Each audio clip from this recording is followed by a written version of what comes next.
You're listening to Gift Biz Unwrapped, episode 171. My whole life, I've tried doing new things, and I do them even though I'm scared.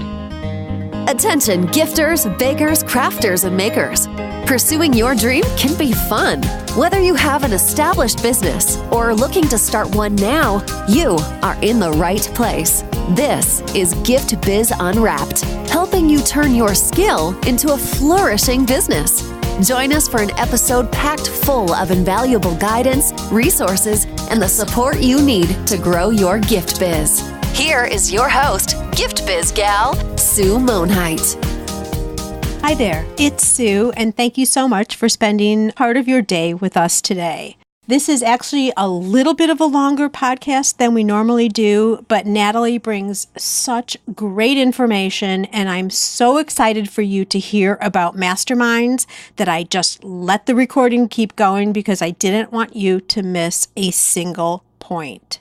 If you're a first-time listener here, I would love for you to click that little subscribe button so that you don't miss any future episodes. And if you're a long-time listener, thank you so much. I appreciate you tuning in each week and being part of our community here. One other thing that you can do is leave a rating and review.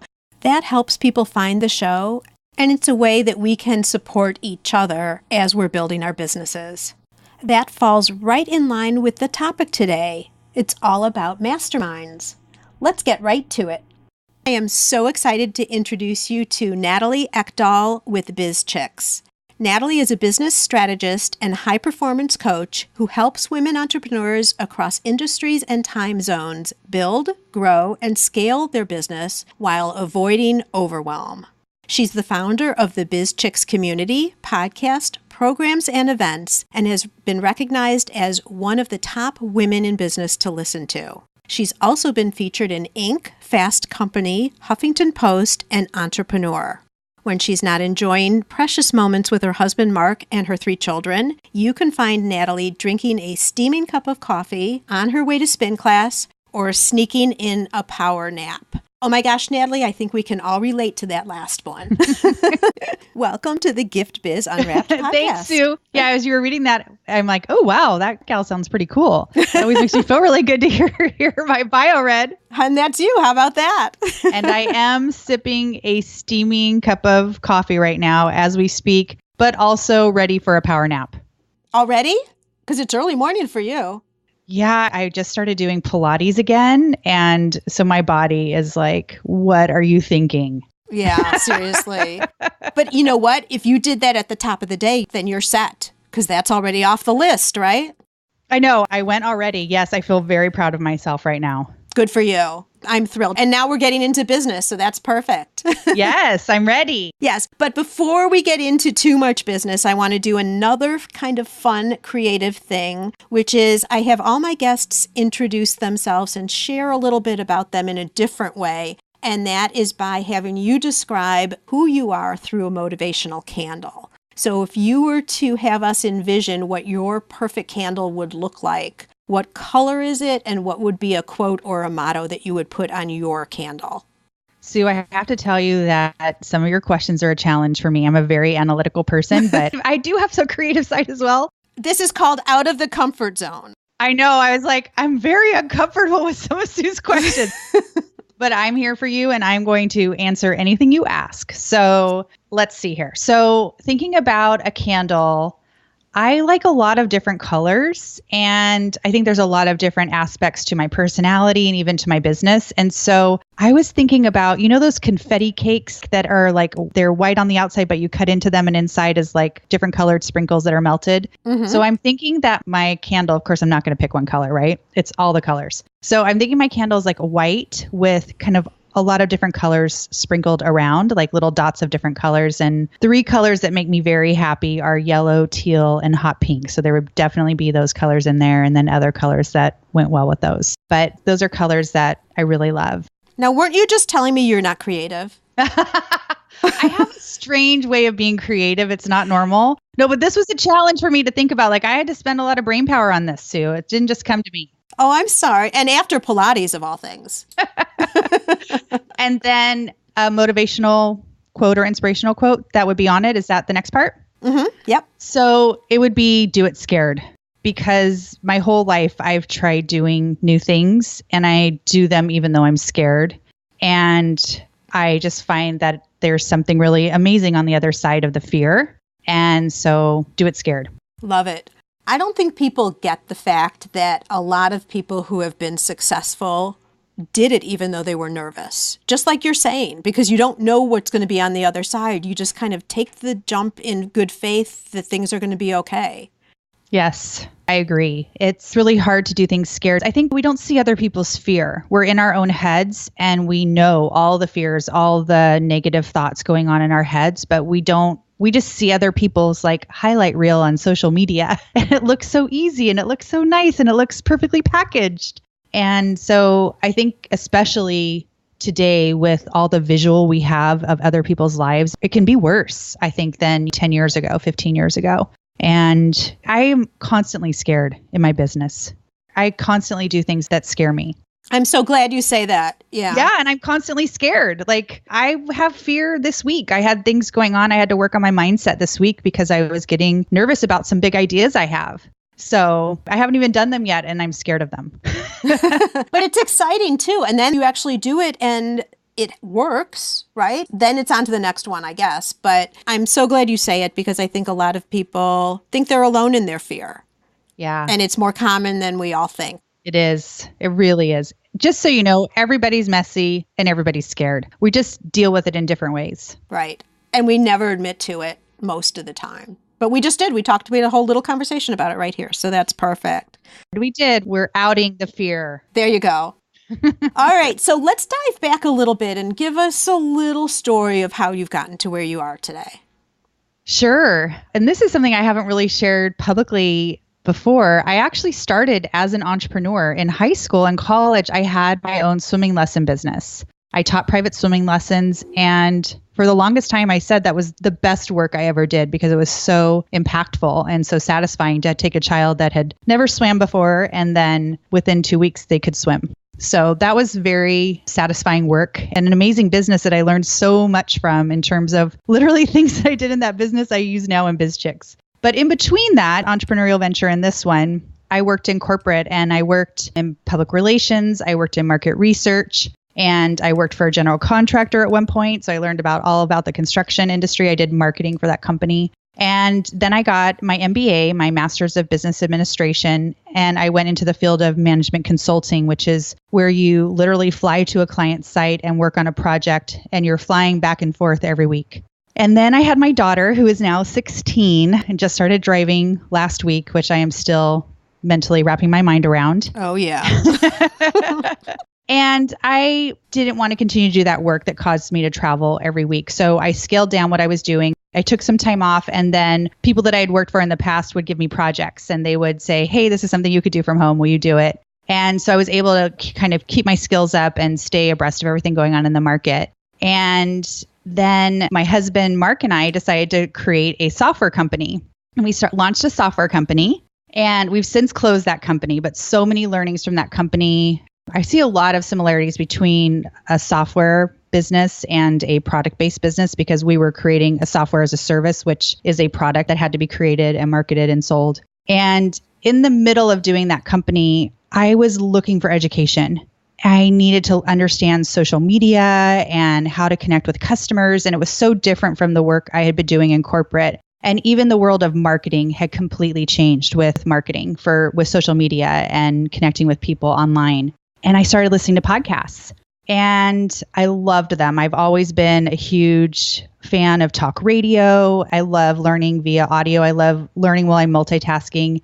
And so kind of once I exhausted audiobooks, I was like, what else is there? And I found podcasts and I loved them. But what I felt was missing were women's voices. And even the male entrepreneurs I would listen to would interview women.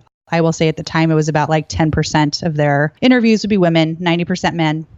And they just would ask different questions than I would want them to ask. Like, I was like, how is she managing her family and her home? How is she doing these things? And a 30-year-old single guy is not going to ask those questions. They don't even know to ask them. And so I got this crazy idea that I could launch a podcast and I could have my own radio show broadcasting from my master bedroom closet. And and the technology was such that I could. And so I did. And I will say, Sue, I had no idea at the time that the business I have now is what I was creating. And that was 4.5 years ago at this point. So now I have BizChix, which is, you shared what it is at the core, a community of women entrepreneurs. And then we provide services to support them. So you had the podcast, you start talking with people and sharing all of these different things and the challenges that women would have. And then at what point did you decide, okay, I'm going to start bringing this group together, so it was all your listeners, in a more formal way, which is now BizChix overall, right? Correct. Yeah, I thought that the business was sponsorship. So I thought I was creating this brand and drawing listeners in, and that the monetization strategy, so to speak, would be through sponsorship. And I also thought if I build it, they will come. And Sue, that did not happen. I built it and a few people came. But not thousands or tens of thousands or hundreds of thousands that you need to have a business based on sponsorship. Right. And at first, for the first, 150 episodes. And remember, this first year, I was actually doing 5 episodes a week for about the first 3 or 4 months. That was crazy. I do 1 episode a week now. Yeah. But at that time, I didn't know people wanted to hear from me. So I was only interviewing other women. And they were wonderful interviews. I learned so much from them. But my audience and my peer group started saying, Natalie, we want to hear your thoughts. You have this amazing business background. Like, we hear bits of it, but we want to hear your point of view. Teach us things. And that took a lot for me to realize that was something people actually would want to hear. I really didn't understand or know that I had a point of view and a voice, and I have this deep business background, and I thought everybody has that. Everybody knows what I know. And of course they don't. And that's one of the things that I help my clients with now is the things that are easiest for you are most likely really difficult for someone else, and you could help them. You can fast track them based on your knowledge and your trainings, which is what you do, Sue, as well. Yeah, it's crazy because all of our audience, so GiftBiz listeners, this is really an important point for you too, is we don't put value on the things that come easy to us. And so we undercharge for it, or we think that there isn't value to it, right? So yours, Natalie, is more intellectual. It's all your business knowledge and what you know as a woman and a mother and a wife in business, those types of challenges, and that there was nothing available to help work through all of those things. So that's one point, is we don't understand the value of what we bring. And it could be tangible. It could be in the jewelry or the cupcakes you make. It could be in the knowledge and the experience that you've had. That's part of it. And then also, the other thing I really like about your story is you didn't know right from the beginning exactly where you were ending. You were picking up on things along the way that were happening, that your audience was saying, we want to know more from you. You were receptive and open to not just going on a path that you started with, which was straight to sponsorship. You were listening and adjusting based on what you were learning as you were moving forward. Exactly. I think that's probably one of my gifts or talents is I'm able to pivot. And I really have learned to listen to the people that I'm attracting and to, I love to say, do more of what's working. So I've done more of what's working. On the podcast, we have statistics we can look at. I can see what are the most popular episodes. And it was one of the best pieces of advice I got from someone that actually owns a very large podcast network. I was like, how can I grow my show? And he's like, well, tell me about your most popular episodes. And I did. And he's like, do more of that. I was like, okay, that's simple. But I think in terms of like a product-based business, what are your best-selling products? Like, you have to look at that. Just because you want to create something for your own enjoyment does not mean that that's what is working and that's what the people that you're attracting, your customer base, want. And to really understand what is doing well and to do more of that. Totally agree. And now you're sitting with a group of followers who you have naturally attracted because it's what you present, right? And the quality of people, I mean, I feel fortunate that I'm part of your group, right? Yes. But the quality of people that are attracted to you, there's a certain feel to it. Everyone is very generous, supportive of each other, knowledgeable. Everyone is going towards a similar goal, although all the goals are different, but everyone is doing something with their business, progressing in one way or another. So now it's moved from, although the podcast is still there, it's moved into this community where each individual person is growing under the umbrella of BizChix. Yes. What are you seeing as if there were some common challenges that people are having and concerns that keep popping up? I'm curious to know if some of them would be similar to what my audience sees as challenges. I bet they are, because I think a few of the things I see are very universal among all entrepreneurs. The first is one I kind of alluded to in myself, is that imposter syndrome. That's kind of like the feeling that you're not qualified to do what you should be doing, or that people will find out that you don't really know all that you think they think you know. Right. And so I experienced that. That's how I felt about even just starting the podcast. I felt like an imposter. I'm not trained in communications. I'm not trained as a broadcaster. And so who am I to think that I can have a podcast? And that's the words you hear in your head, like, who are you to think you can do this? Like, who are you to think you can launch a business? Who are you to think that people are going to want to buy what you're selling? Who are you? And it's such a ridiculous thing that goes on in our heads. What helps me is to know that literally every single person is dealing with this. And I deal with this every time I do something new. I hosted a live event for women entrepreneurs last year, and it was so amazing to me, like to experience my community in person, that it's something that I can't imagine not doing every year going forward. But in advance of that, I had to deal with a lot of those words in my head. Like, who are you to think that you can get on stage and host this conference? Like, who are you? And I'll just be honest, there was a few weekends beforehand when I should have been doing things for the event. I was like laying in my bedroom, just paralyzed in fear. Oh. Yeah. It's like, what did I get myself into? No, I was like, I literally went and looked, is there a way I can cancel it? Is there a way, like, what would it cost me to shut this down? Because I am so scared to do this. So how'd you change it? Well, I knew I couldn't. First of all, it was just going to be really too expensive. But more than that, it really wasn't about the money, because the money had already been spent. It was that my community was counting on me. They were flying here. I had one client coming from England, and I didn't realize it until she got here. She had never traveled to the United States before. This was her first trip to the United States. And when she had signed up for the conference, she's like, Natalie, I'm coming from England. This better be worth it. And I was like, game on. There's a stake in the sand. Yeah, but there was pressure. Like, people had spent a lot of money to travel. Every single person that came had bought new outfits and had coordinated childcare, had gone above and beyond, set their business up so they could leave it for a few days. People had left their homes and their families and their countries, some of them, to come here. And so it felt very weighty. But I just needed to do that. I needed to have a few days of being scared, of procrastinating, of watching Netflix and telling my husband I couldn't do anything because I needed to be in my room dealing with my mind. And I moved out of it, but I needed to give myself a little grace to sit there in that. And so I just wanted to share that, because you could look, if anyone's ever seen pictures, or if you go look at my website or my social media, you'll see pictures from that event, and it looks amazing, right? They're professional pictures. They're beautiful. But you don't see inside my head. And just knowing that every single person is dealing with imposter syndrome, it really helps me. Mm-hmm. It's a great example based on what we were talking about in the beginning. There's a demonstration right there. Yeah. And I also think, and this is exactly what you said you did to get yourself out of it, is you looked forward. You looked to the people that you were serving instead of looking inside. When you finally got out of bed, you knew, I have to do it because I've made a commitment to them. Yes. And I also think based on intent, when your intent is pure, you weren't doing this event just to make a ton of money, right? No, I did not make a ton of money, Sue. Well, most people think events make a ton of money, and they don't. That I know. They create a lot of revenue, but they have immense costs. Right. Like, the costs of putting on an event is so incredible. I learned so much, right, from putting on an event. Now I know when I look at other events, I'm like, oh my gosh, this is costing. Like, I now know the costs.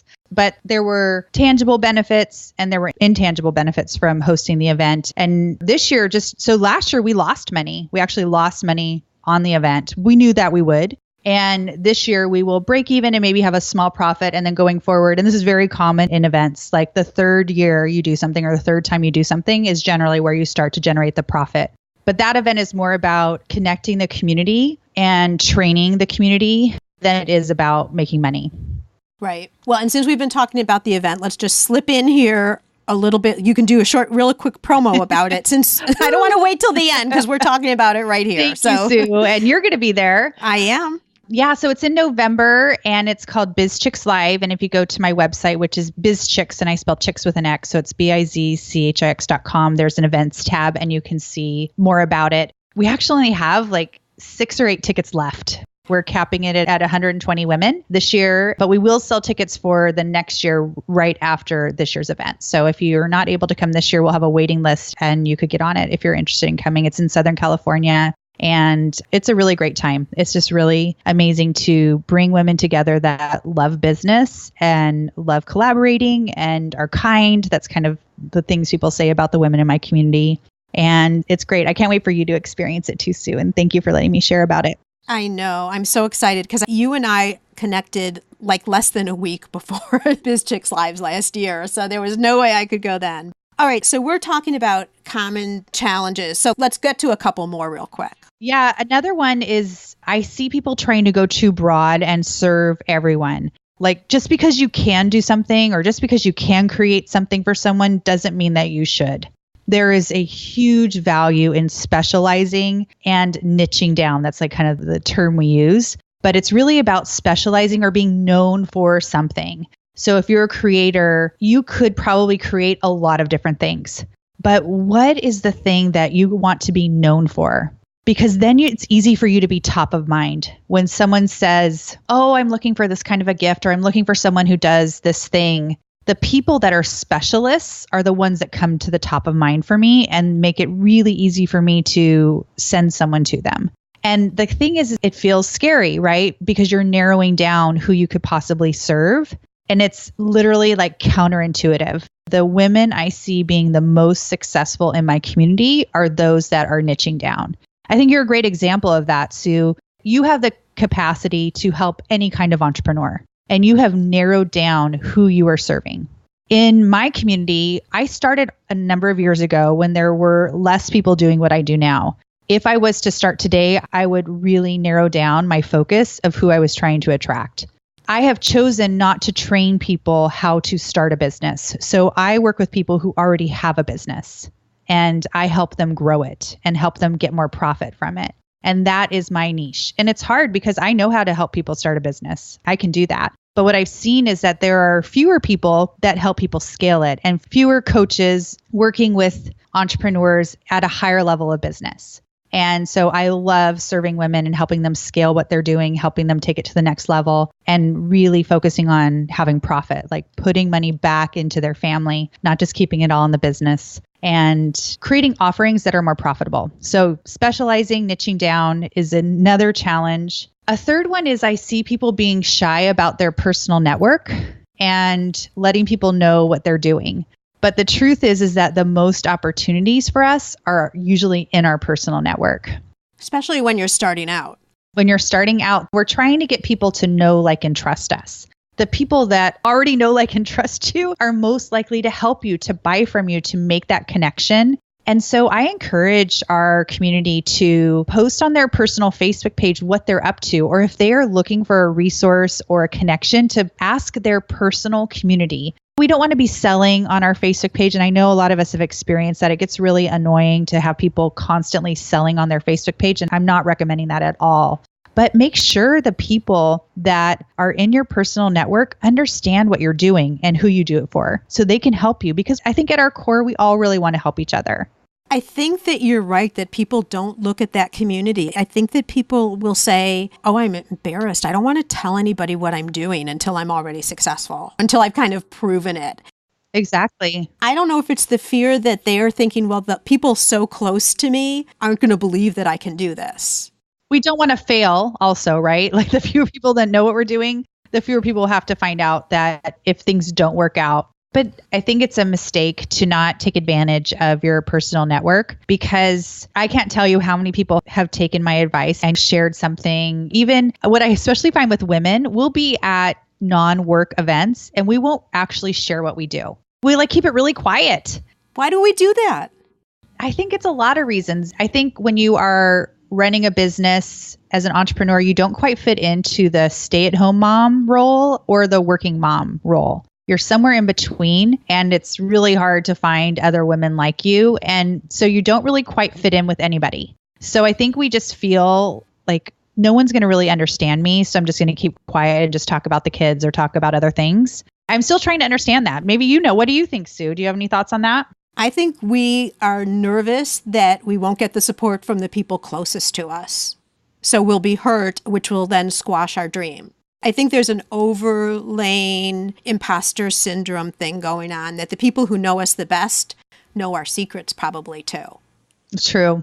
I agree with you completely. I see it even when we're meeting new people, though. I see women out, and I felt this way too before. I felt like, well, especially with what I do, it's an online business. It's hard for people to understand the scope of what I have. To say I have a podcast, a few years ago, not very many people even knew what a podcast was. So then I had to explain what is a podcast. And when I say I'm a business coach, there's so many business coaches around. People just roll their eyes. So sometimes I just know that people aren't going to understand what I do, and it's just easier not to really get all into it. So I think that people feel that way too, but a lot of it is just keeping our worlds separate. And I think we should not. We need to bring our worlds all together, because there's opportunity right there in your personal network. And it's incredible when people reach out, because the benefits of those connections are incredible.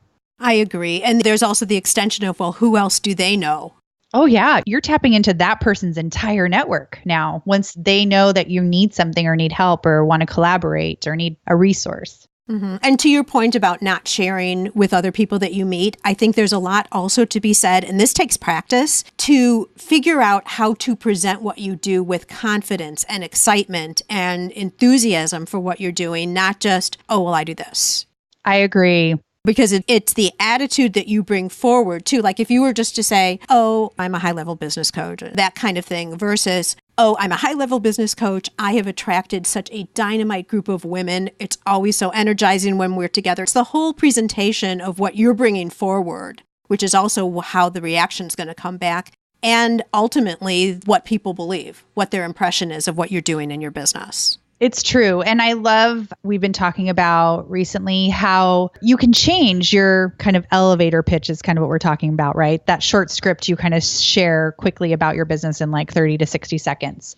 That can change based on who you're talking to. When I'm in a brand new group of people and no one knows who I am, I usually start off with that I host a podcast for women entrepreneurs, because at this point, most people know what a podcast is, and it creates a lot of curiosity. So I'm wanting them to say, so what do you do? Like, how does that work? And who's listening? And how do you make money with that? Usually that gets to them asking me how I make money as a podcaster. And then that moves into the conversation. So creating curiosity is really important as well. Right. Which is really the goal of your elevator speech anyway, is people wanting to talk with you more, taking it from stand-up 30-second thing to more interaction, just like you were saying.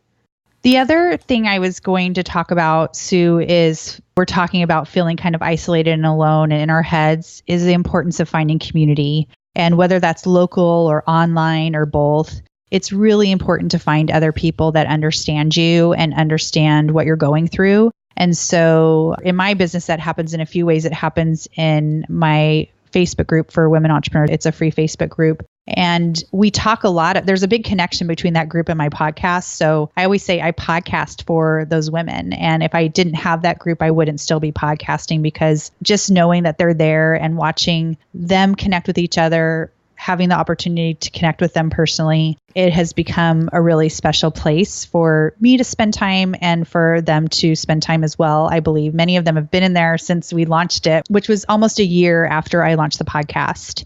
And then from seeing what the needs were in the community, I created a service in my business, which is professionally facilitated masterminds. So I host masterminds for women entrepreneurs, and that is another way to create community in a smaller format. So the Facebook group is a larger format. Many people may be going to networking groups or trade groups in their area, and a mastermind brings it smaller and more intimate. I'm so glad you brought that up, because this is exactly where I wanted to go, Natalie. And one of the things that I wanted to get you on the show to talk about was specifically masterminds. And we're going to do just that right after a word from our sponsor.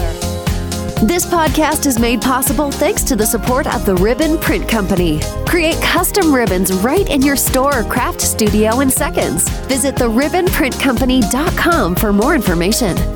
Share a little bit about what a mastermind is for people who might not know, and then let's talk about opportunities of how they could possibly play into that right in their local area. So let's first start with what is a mastermind? So I had never heard of masterminds either until I started listening to podcasts. And they originate from Napoleon Hill, who wrote the book Think and Grow Rich. And what Napoleon Hill did was back 100 years ago, basically, interviewed the most successful business people at the time. And he found that what they had in common was they were all part of a mastermind. And that could be many different sizes of people. For some people, it was just 2 people. For some, it was a small group or a medium-sized group. And here's how he defined it. In his book, he has all these principles. So one is the mastermind principle. And he says the mastermind principle consists of an alliance of 2 or more minds working in perfect harmony for the attainment of a common objective. So one of the key things about a mastermind is that you bring a group of people together, a small group of people together, and they have a common objective. So for the purposes of masterminds in my business, we are bringing together women entrepreneurs in a small group with the goal of growing their businesses and creating community and creating accountability. So if someone was to say, Natalie, I'm interested in a mastermind, but I'm going through a really busy time in my life. I'm just trying to maintain the business and not make any changes. I would say, that's great, but that's not what a mastermind in my business is for. We are trying to grow, and we can talk about the format and how things work. And you're actually part of one of my masterminds, which is super fun. Right. So we can talk about that too. But at the core, it's a small group of people and you're working on things together and you're supporting each other. Right. But they're not all in the same business either. So I just want to clarify that. They can be. In my business, I bring people together from different locations, different businesses, different educational backgrounds, as many differences as we can create. I'm trying to provide that in our masterminds because my background is on studying teams. In my MBA that I mentioned earlier, one of the things that I studied was teams and how to create a high-performing team. And I've come to think of a mastermind as creating a high-performing team, like a dream team for your business. And so when we study teams, we see that the teams that come up with the most creative ideas are those that are the most diverse. So in my masterminds, I'm trying to create as much diversity of thought and personality and education and past experience as possible, because it's amazing the brainstorming and ideas that come when you bring diversity of thought together in a room, whether it's virtual or in person. But there are people that are in the same industry that come together for masterminds. If someone chooses to do that, I recommend that they not be in a competitive space, that they be in different locations. So for example, there are a lot of therapists, like marriage and family therapists in my community. I wouldn't recommend that a group of marriage and family therapists in the same city get together and help each other grow their businesses. But marriage and family therapists from a bunch of different locations or a bunch of different cities could do that. And the same for a product business. So like say you have a cupcake store, you could be in a mastermind with like 4, 5, 6 other women or other business owners. It doesn't have to just be women, of course, that are in different locations that wouldn't feel competitive to you because you're wanting to be able to be very open and vulnerable about what's going on in your business so that you can get the highest level of advice possible. Right. I mean, it's a lot of give and take within the masterminds too. I mean, I feel like I know my mastermind partners. I know their business, not totally as well as I know mine, but I know a lot of things about their business. So the goal is not just to be taking, but to give too. So you're helping each other. It's like having a board of directors for your business in a way. It really is. And what's really important is to have the same level of commitment and preferably a similar level of momentum. So if someone is working during nap time on their business, they're probably not a match to be in a mastermind with someone that is working full time on their business because they're going to be moving at a different pace and it's going to feel a disconnect in the mastermind. I find that when people put their own masterminds together themselves, which you can completely do, and we're going to share some more ideas on how to do that, I think it's really important to figure out a time commitment. Like how often are you going to meet? How is the group going to be facilitated? What is the length of the mastermind? Like, are you going to meet for 3 months, 6 months, a year, longer, indefinitely? What is the commitment? And I think especially in a peer-led mastermind, which is what I'm talking about right now, where you don't have a professional facilitator or it's not a specific program that someone is running, that you really create some rules. When would someone need to leave the group? If you're not showing up after 3 meetings in a row, maybe this is you leave the mastermind. So having some ground rules can be really helpful. Yeah, and ground rules up front, I think. That's a really good point, Natalie. So before anyone is guilty of something, to have the ground rules. If there's someone listening that's thinking about a mastermind, how do you go about finding members initially? And what do you look for? We've already talked about that they can maybe, if they're in the same industry, they should be in a different area, maybe different areas of the country for that matter. Yes, exactly.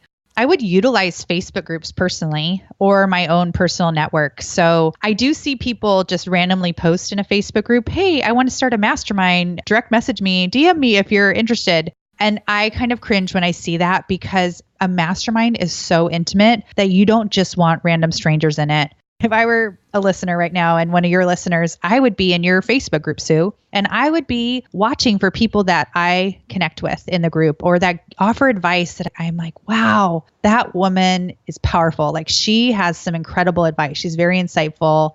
And I would hand select people. And I did this for myself in 2015. I created a mastermind for myself to help me grow my business. And we started off with 3 of us and we grew it to 5 of us. And we, over time, added people. And every time we added someone, we'd invite them into a session to one of our meetings. And they could, at the end, let us know if they wanted to join or not. And then we needed to have unanimous decisions. Like everybody needed to agree on that new person. So that's how we managed that group. It doesn't have to be huge. I think some people think, well, I need like 6 or 8 or 10 people. A mastermind with 3 people that are very committed can be amazing. Yeah. A mastermind with 4 people, 5 people. My ideal size for a mastermind is anywhere from 6 to 10 people. And it kind of depends on the format and how long you're going to be together. But that seems to be a nice, especially that 6 to 8, that seems to be a great number because if a few people can't make it, you can still have a great discussion. Right. And if someone needs to leave the mastermind, like the mastermind wouldn't fold or end because you still have enough people and perspectives to continue.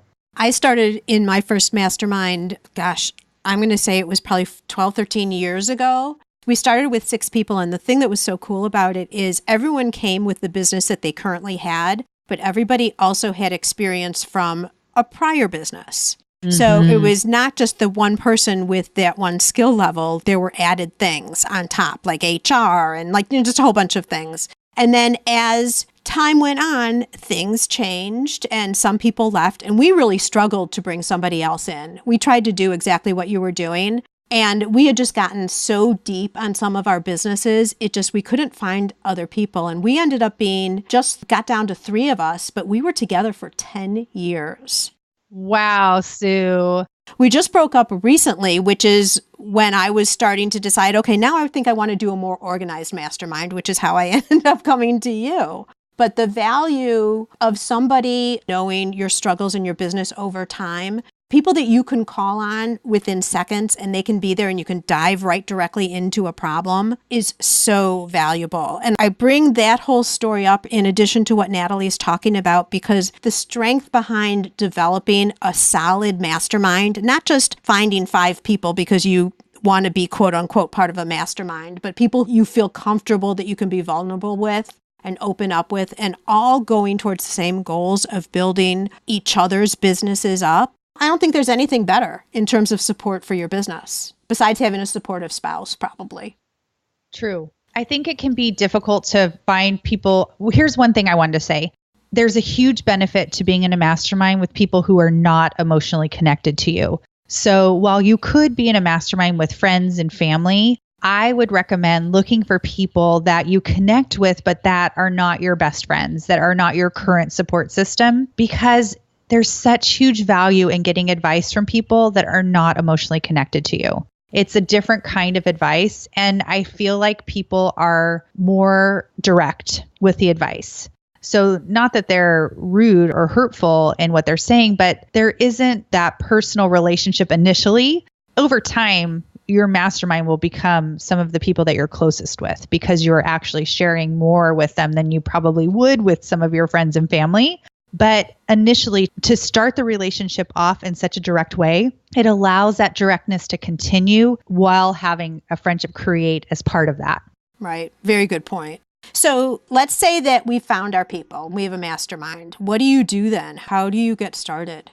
Yeah, so there's a lot of different ways to run a mastermind. And when I started creating this for my community and for myself, I really studied anything I could find on masterminds and teams and listened to how other people structure them. I have friends that are in other paid masterminds, and I ask what's going on in there and how are they formatting it? What are they doing? And over time, through trial and error and some pivoting, as I mentioned earlier, I've come up with a format that works best for my community, and I'm happy to share it. What we do is every meeting, a couple businesses are in what we call the hot seat. And that is not a scary thing. It is actually a wonderful thing. Your business is in the spotlight, and you get to ask the group for help and advice. So we create a schedule of when people are in the hot seat. Usually it's best if you have, say, a 60-minute time frame to have, say, 1 or 2 people in the hot seat.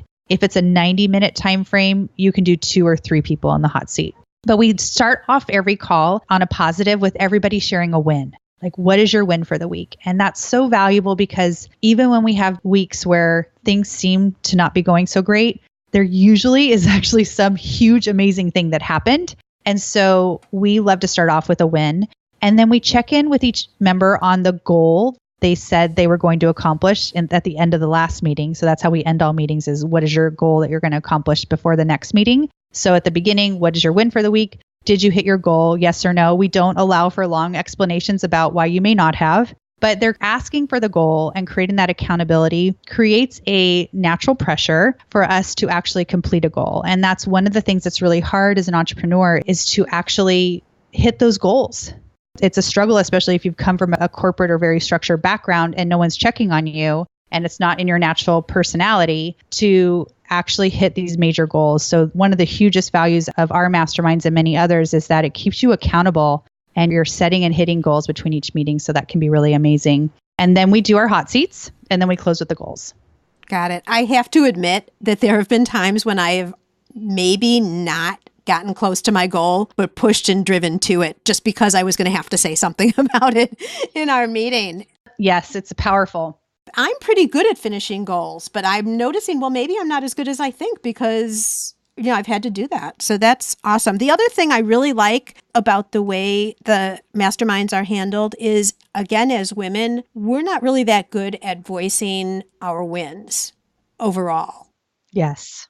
This gives a format where it's part of the deal. That's what you're supposed to do, is say what has happened that's been positive. So you get a chance to say a win. And let's say you've had a week where there hasn't been so much progress. You can still find something to pat yourself on the back about. So you can always move forward in a positive manner.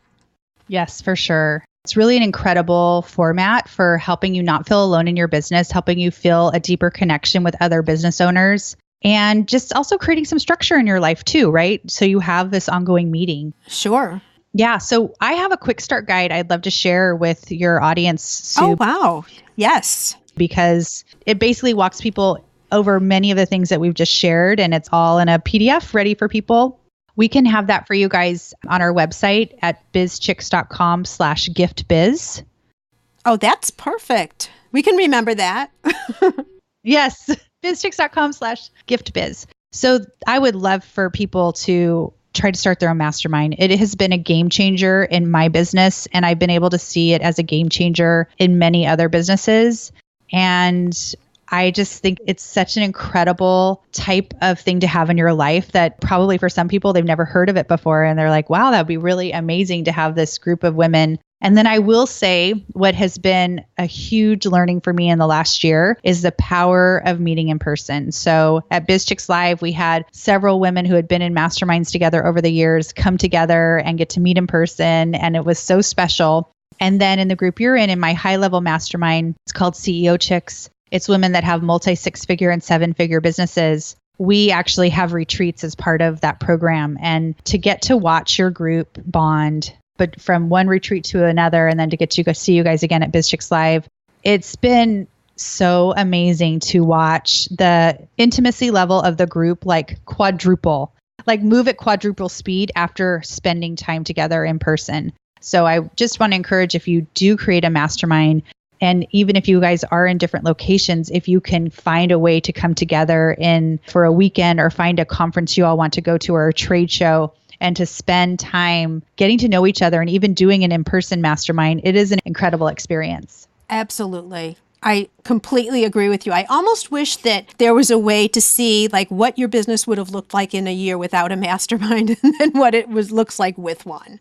I would love to be able to show that. I know. That would be amazing. I know it would be. I almost kind of feel like after we're done this year, it would be interesting to try and do that exercise and see, like, if we could reflect back and think honestly, what would have happened different.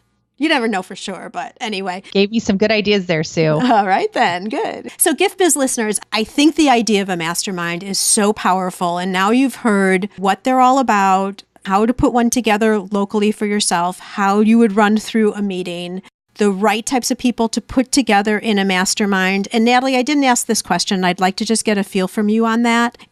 Should people be at the same level of their business, like all people who are starting or all people in that very initial growth stage? Or what do you think? Should they be at the same level? I personally feel like they should. I think that you should be, this is how I define it, at plus or minus 2 levels of business. And for me, I define that more by revenue. So, and then plus or minus 1 level of momentum. And that's kind of subjective, right? But someone just starting out and someone with a 6-figure business, you have completely different issues.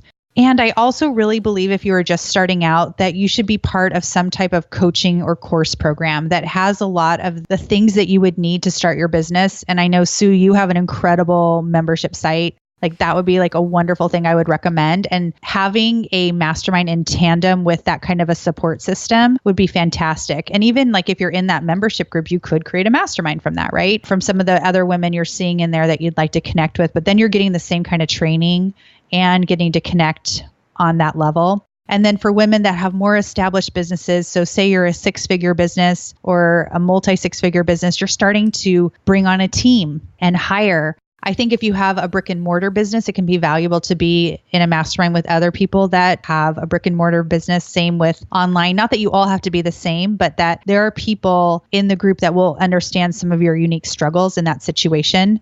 And then one of the things I wanted to highlight that you said, Sue, is what I call magical mastermind moments. And that's when people share things from their past, like maybe their past corporate experience or another job or some education they have that they bring into the moment. Like you may not even have known they had that background, and they are able to make a connection, share a learning, give advice, fast track you because they have this past experience. And that's really the value of a mastermind. And you can't even anticipate all of the connections that will possibly happen in advance. And that's what's so fun about me getting to do what I do is I get excited when those happen because I know the background of everybody when we start, but I don't know everybody's 100% background. So those magical mastermind moments happen every time, and they will happen in whatever group you create. It is exciting because you don't even know within yourself the knowledge that you have until a topic presents itself. And you're like, oh, I have an idea. Like you pull things out that you don't even know you knew. Yes. And I think that's the other value of the mastermind is you get to be of service to other people. We can get so caught up in our own business and even start to feel defeated and to realize, wow, like I really helped someone else today. Like I have a lot to offer the world. It gives you some confidence that can help you when you go back to your business on your own. That's a really good point. Really good. You have provided so much great information all around from the very beginning. And now I want us as listeners to give back to you, Natalie. I'd like to present you with a virtual gift. It's a magical box containing unlimited possibilities for your future. So this is your dream or your goal of almost unreachable heights that you would wish to obtain. Please accept this gift and open it in our presence. What's inside your box? Okay, let me open it and we will see what's in here. I think there's going to be some little sprinkly things, teal and oh my pink. gosh, all this confetti just popped out. Right. I wish you guys could see it. Thank you so much. This is such a powerful question to ask because it really got me thinking and dreaming more. At the end of the day, what I love most about the work I do is I'm impacting women's lives. And I know that when I help someone grow their business, it's not just helping them with that specific business. It's helping them bring more money into their family, maybe creating opportunities for their children or allowing their spouse to do something that they wanted to do.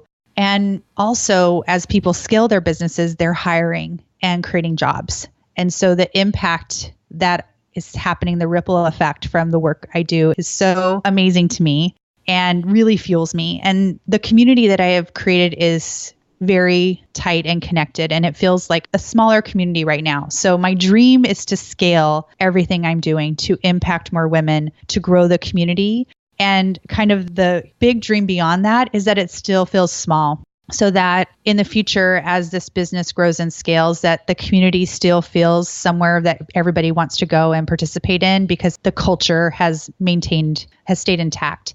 And that as people are working with other members of my team, and we're training other people to facilitate masterminds, that no matter who you are working with, whoever your professional mastermind facilitator is or your coach is, that you still get the same customer experience and mastermind experience or coaching experience, regardless of whether it's me or someone else on my team. So I think that wraps it up. I want everything to grow and scale, and I have like numbers attached with that in my head. But at the end of the day, I want to impact more women, and I want the culture of our community to stay the same. Right. Grow it bigger, but keep it the same intimate and all the qualities and everything you already have. Yeah, which is a challenge. That's a challenge to do as you grow an organization. But that's my dream. Something tells me you're going to figure it out. Thank you, Sue. I just know it's going to happen that way. So, and you've already started the ripple effect, because just by coming on and talking to my audience, I think there are a lot of people who don't know you, but now they do. They know more about what BizChix is about. I think we have incentivized people to try and do a mastermind themselves, and they might follow the path that I have in the past. I did my own and then maybe go to a more structured one as business grows. Yeah, I think there's so many options and opportunities with masterminds, and local, virtual, combination, peer-led, paid, small, large. There's so many ways to go about it. And I just hope that people will take that step forward and try one. Absolutely. Thank you for letting me share about them. I'm so passionate about them. So here are your next steps, Gift Biz listeners. You're going to go grab that Mastermind Quick Start Guide. And even if you're not thinking about masterminds right now, go grab it, because you don't know if next month or 2 months from now or 6 months from now, or somebody else you know wants to do a mastermind. Just grab the guide so you've got it ready to go. You don't have to go looking for it later. And that's at bizchix.com/giftbiz, right, Natalie? Correct. All right, wonderful. So do that. And then I also encourage any and all of you to look at BizChix in total. Look at the community. My guess is that BizChix Live is going to be booked by the time you're hearing this. But there's always the next year, and there's a whole community of really fabulous people over there that I would love for each and every one of you to meet. So I encourage you to go check that out as well. Natalie, thank you so much. I appreciate you taking the time with all you have going to come and share with us today. Thank you so much, Sue. It was really fun, and your questions are very unique and fun to answer. Thanks. Have a good rest of your day. Bye, Sue. Are you discouraged because your business is not performing as you had envisioned? Are you stuck and confused about how to turn things around? Sue's new best-selling book is structured to help you identify where the holes are in your business and show you exactly how to fix them. You'll learn from Sue and owners just like you who are seeing real growth and are living their dream. Maker to master. Find and fix what's not working in your small business. Get it on Amazon or through www.giftbizunwrapped.com/master.